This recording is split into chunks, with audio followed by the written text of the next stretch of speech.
Bonjour, Christelle ici de la chaîne Académie de la Nouvelle Conscience, au saut du lit avec les petits yeux. Je voudrais vous parler aujourd'hui d'un thème qui est toujours les mêmes. J'ai déjà fait des vidéos à ce sujet, mais peut-être exprimé une nouvelle fois, encore différemment. Donc ce serait une vidéo sur comment nos vies sont influencées, comment nos vies sont influencées à nous faire faire les mauvais choix. Comment nous sommes influencés à faire les mauvais choix. Alors, il n'y a pas, dans l'unité, il n'y a pas de mauvais et de bon. Enfin, si, il y a des bons choix, mais il n'y a pas de notion de mauvais. Voilà, tout existe, tout a sa raison d'être. Euh, alors, mauvais, entre guillemets, ça veut dire quoi? Dans la dualité, il y a des bons et des mauvais choix. Parce qu'il y a des choix qui nous amènent à vivre le chaos, et des choix qui nous amènent à vivre l'harmonie, c'est-à-dire quelque chose de fluide, de joyeux, de oh c'est tout génial. Voilà, c'est beaucoup plus fluide, beaucoup plus sympathique. Mais effectivement, dans l'unité, il n'y a pas de mauvais, de bon et de mauvais, enfin de mauvais dans le sens où à partir de la conscience unitaire qui observe, imaginons, elle observe de là-haut, bon, c'est pas tout à fait comme ça, mais on est détaché de tout, il n'y a rien qui nous touche, c'est le bonheur, et puis on observe les petits humains qui font des choix. Et puis il y en a un qui fait le choix à droite plutôt que d'aller à gauche.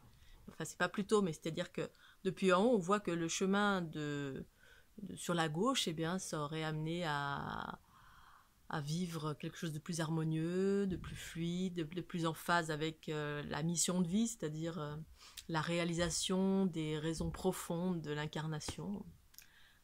Et puis finalement, des influences ont fait que le petit bonhomme ou la petite dame a pris le chemin de droite par une influence qui l'ont amené à vivre des difficultés. Des difficultés, du chaos. Voilà, le chaos a différents curseurs, différentes tonalités, de la plus simple à la plus compliquée, qui peut amener jusqu'à la mort. Boum, on se prend on a un accident de voiture, on se prend un platane parce qu'on n'a pas compris que c'était pas bon, c'était pas le bon chemin. Au bout d'un moment, une fois, deux fois, trois fois, on fait les mêmes, à chaque fois les mêmes bêtises, on met tout le temps les doigts dans la même prise, tout le temps, tout le temps. Donc ça, c'est des schémas répétitifs de notre vie qui nous amènent à vivre des choses souffrantes. Parce que on est dirigé par des influences. L'influence, c'est l'ego, c'est les blessures, c'est les influences extérieures. Donc, en fait, tout ça pour... cette vidéo s'adresse à toutes les personnes qui sont en train de s'éveiller, qui ne travaillent pas encore sur elles.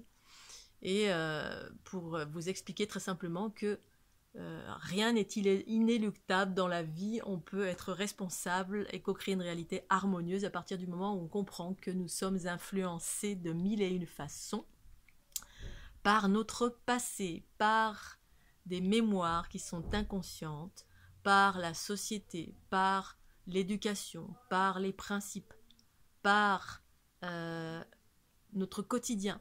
Le quotidien, c'est-à-dire ce que l'on vit. Alors un exemple, je vais vous donner un exemple là maintenant. Ma meilleure amie, avec qui je suis arrivée dans l'Aude, donc quelqu'un que je connais depuis 15 ans, avec qui j'étais fâchée pendant 6 mois là ces derniers temps, et encore maintenant aujourd'hui. Mais c'est quelqu'un que j'aime profondément puisque pour moi c'est comme ma sœur, même plus. Et quand je suis arrivée dans l'Aude, quand j'ai fait le choix d'aller dans l'Aude, je voulais pas qu'elle vienne avec moi par influence. Et je savais que c'était quelqu'un d'influençable par amour, par voilà, l'affect. Et je la connaissais par cœur et je voulais être sûre qu'elle ne vienne pas avec moi dans l'Aude, donc qu'elle bazarde tout ce qu'elle avait là où elle était, à savoir une maison, sa famille, ses amis, qu'elle bazarde tout, qu'elle abandonne tout.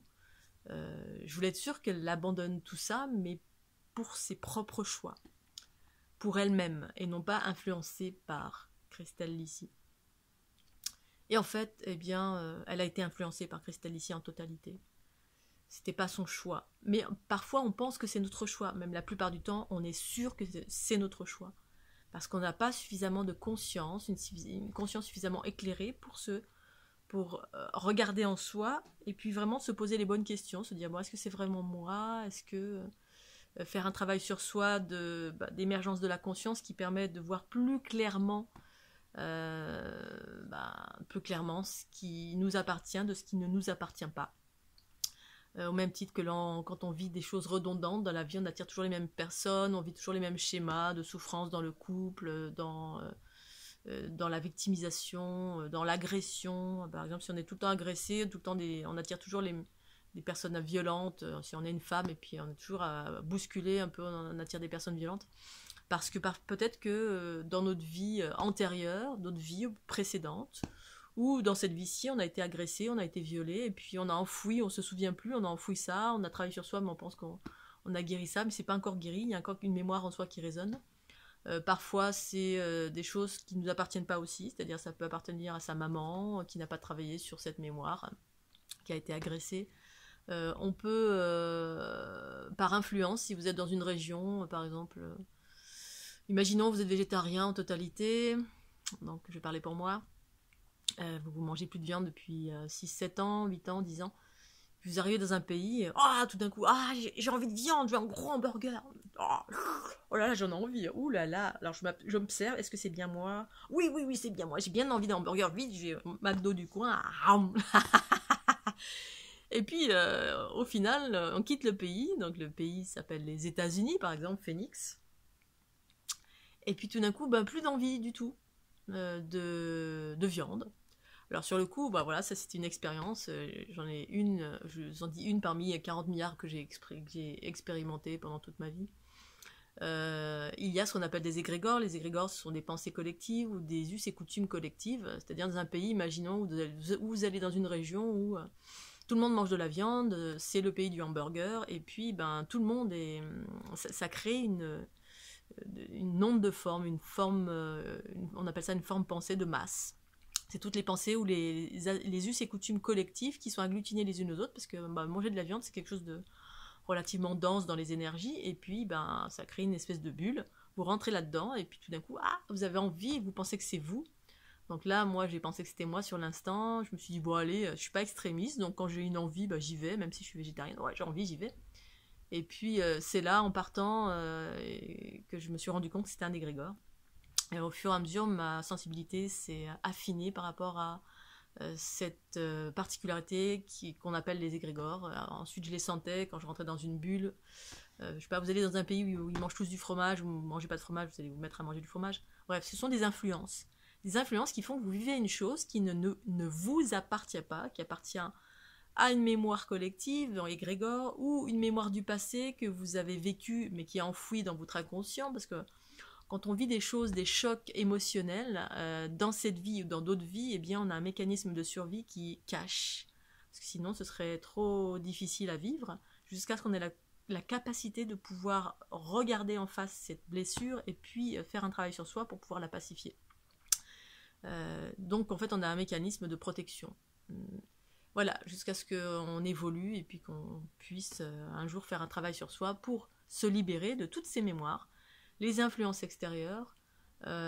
Aujourd'hui, par exemple, ma meilleure amie a décidé de déménager. Et alors qu'elle est dans une maison somptueuse, un endroit magnifique, etc. Alors elle me dit oui, j'ai toujours su que j'allais partir, etc. Et en fait, je sais quasiment de façon certaine que c'est pas son choix une fois encore, qu'elle répète une même... Donc en fait, il y a une résonance dans un endroit qui est en connexion avec une personne qu'elle aime. Et puis on peut co-créer aussi, c'est-à-dire on peut se leurrer soi-même. C'est-à-dire on peut co-créer une réalité ou une synchronicité qui découle en fait d'une rencontre avec quelqu'un. Et puis ça crée une résonance tout de suite, il y a un chemin qui va nous appeler, là on va créer des circonstances qui vont se répéter, donc ça crée des synchronicités où on va avoir le cœur qui bat, les émotions, etc. Parce qu'on a plein de curseurs, quand on travaille sur soi on peut avoir plein de curseurs, on appelle ça des synchronicités, ou alors le cœur qui bat, ou ça fait quelque chose, on voit un film qui parle de cet endroit, puis on se dit c'est là que je dois aller. Alors qu'en fait c'est un endroit où vous êtes allé avec votre chérie, où vous avez vécu quelque chose, vous avez mis une empreinte énergétique, il y a une relation avec quelqu'un, bref ça crée quelque chose. Et puis on peut se leurrer en totalité, et une fois encore on fait pas entre guillemets un bon choix. Pour autant, d'un point de vue de l'unité, tous les choix sont bons, parce que d'aller dans un endroit qui n'est pas prévu à la base par votre soi supérieur, eh bien ça permet de faire des expériences, quelles qu'elles soient. Voilà, quelles qu'elles soient, mais c'est influencé par des choses extérieures, des mémoires ou des mémoires du passé qui nous appartiennent, mais parfois qui ne nous appartiennent pas, pour guérir, pour... Voilà, donc imaginons que vous avez guéri de toutes vos blessures, toutes ces mémoires, vous avez tout transcendé, vous arrivez à différencier ce que vous absorbez aussi, parce qu'ensuite, on peut absorber, voilà, quand on est... Moi, je suis en pâte, j'absorbe des choses des autres, mais je le sais. C'est-à-dire que j'arrive à différencier quand quelque chose est en moi et que ça ne m'appartient pas, parce que je me connais par cœur, je sais qui je suis quand je suis seule. En fait, les retraites et la solitude servent à ça, à un moment donné, dans le passage de l'éveil. C'est de savoir qui on est quand on est seul et quand on n'est pas influencé par la première plus grosse influence, c'est le couple, hein, parce que y a des échanges d'énergie, des échanges de fluides. Ensuite, c'est tout le reste, hein, les mémoires, les influences de la région dans laquelle on habite, les pensées, paroles, actions du collectif qui nous traversent en permanence selon l'endroit où vous êtes, les personnes que vous fréquentez, les fréquences des personnes, etc. Donc on est tout le temps influencé, et en fait quand on commence à se purifier en totalité, pendant toute ma vie je me suis remis en question, et j'ai observé, j'ai pris chaque chose à la loupe, l'une après l'autre, et puis travaillé dessus pour transformer, embrasser, guérir de toutes ces mémoires. Et puis, à un moment donné, vous êtes dans votre conscience, c'est-à-dire votre conscience émerge, se déploie dans le corps, permet d'observer très clairement ce qui m'appartient, ce qui ne m'appartient pas. Et ensuite, je peux co-créer ma réalité harmonieuse à partir de cette énergie, cette conscience qui est en moi, dénuée de toutes ces peurs, de tous ces conditionnements, de tous ces enfermements, de toutes ces influences extérieures qui ne m'appartiennent pas. J'arrive à différencier grâce à l'émergence de la conscience. Lorsqu'on travaille sur soi, travailler sur soi, ça équivaut à observer les blessures. Les blessures, ça vibre en basse fréquence, ça fait comme des voiles qui occultent la conscience en soi, qui est la part en soi, qui est juste divine et parfaite, qui vibre en haute fréquence et qui sait exactement ce qui est juste et bon en termes de choix. Donc c'est ce que j'appelle la guidance, c'est la conscience, c'est le principe féminin, les particules cosmiques, qui, à force d'enlever les voiles, donc de transcender les blessures, déblayer, en fait on déblaye, on enlève tous les voiles qui nous occultent, qui occultent la vision, en fait, la vision qui nous permet de voir les bons chemins. Ah ouais, là c'est beaucoup plus fluide. Quand j'écoute cette conscience, c'est que j'écoute pas non l'influence, c'est-à-dire l'influence qui est soit une mémoire, soit un conditionnement, soit un égrégore, soit ma chérie, mon chéri, qui avec son énergie qui circule en moi, les entités qui me pluguent un peu partout, les guides, bref, on est influencé de mille et une façons. Et du coup, on n'est jamais nous-mêmes, mais quand on commence à déblayer tout ça, la conscience commence à s'expanser dans le corps, c'est-à-dire à reprendre sa place. Et à ce moment-là, eh bien, vous modifiez en totalité votre futur en vivant dans l'instant présent, à l'écoute de ces intuitions, qui vous guident à 100% dans les bons endroits. Bon, voilà, après, j'ai rencontré quelqu'un, avant-dernière relation de couple, elle me disait, mais il n'y a pas de mauvais choix. Oui, effectivement, du point de vue de l'unité, mais on est en train de changer de cycle, et du point de vue de la dualité, si, il y a des mauvais choix dans le sens où si t'en as marre de te prendre des claques dans la tête à tout bout de champ, voilà, à un moment donné, écoute ta guidance qui te dit, c'est plutôt là. Mon avant-dernière relation, enfin non, la dernière relation que j'ai eue de couple, qui n'a pas duré très longtemps, ma guidance m'avait prévenu, n'y va pas. Et j'y suis allée quand même, et je me suis pris une grosse claque. Voilà, et effectivement, on a le choix. Il n'y a pas de mauvais ou de bon à partir de l'unité, ou dans l'unité, eh bien, on est détaché, c'est qu'une conscience qui observe. Oh, voilà, les petits-enfants, ils font des apprentissages par les expériences. Ils se prennent des claques, et puis comme ça, ils apprennent que là, maintenant, on n'y va plus. On va plutôt aller là. Et voilà, et j'ai pas écouté, je m'en suis pris une bonne, alors que normalement, je suis quelqu'un qui écoute, mais quand il s'agit de l'amour ou des certaines attractions, voilà, quelqu'un qui avait une beauté plastique assez extraordinaire, qui se subjugue, qui avait une énergie particulière. Et mais tout en moi me disait non, puis moi je me suis allée, veux y aller. Aïe, bon, c'est vrai que j'ai mis un moment à m'en remettre. C'est encore là. Mais voilà, les influences diverses et variées, le petit ange et le petit diable ici, là, le petit diable c'est l'ego qui dit allez vas-y, on s'en fout, fais des expériences, poum, on en prend une grosse. Puis le petit ange qui dit non, va plutôt ici, c'est plus sympathique. Voilà, donc vous avez le choix d'écouter votre guidance ou d'écouter votre ego. Mais quand on travaille sur son ego, à la dissolution de l'ego, donc de toutes ces influences intérieures et extérieures, parce qu'on est influencé de milliartitudes de façons, eh bien, on ne fait pas forcément les bons choix d'un point de vue de la dualité. Et comme on est en train de changer de cycle, si vous avez envie de mieux être, de bien-être, d'éviter de tomber malade, d'être en basse fréquence, mais plutôt en haute fréquence, c'est-à-dire en bonne santé, joie et bonne humeur au quotidien, une réalité fluide, joyeuse, consciente, eh bien, écoutez votre guidance et travaillez sur vos peurs, émancipez-vous de toutes ces influences diverses et variées.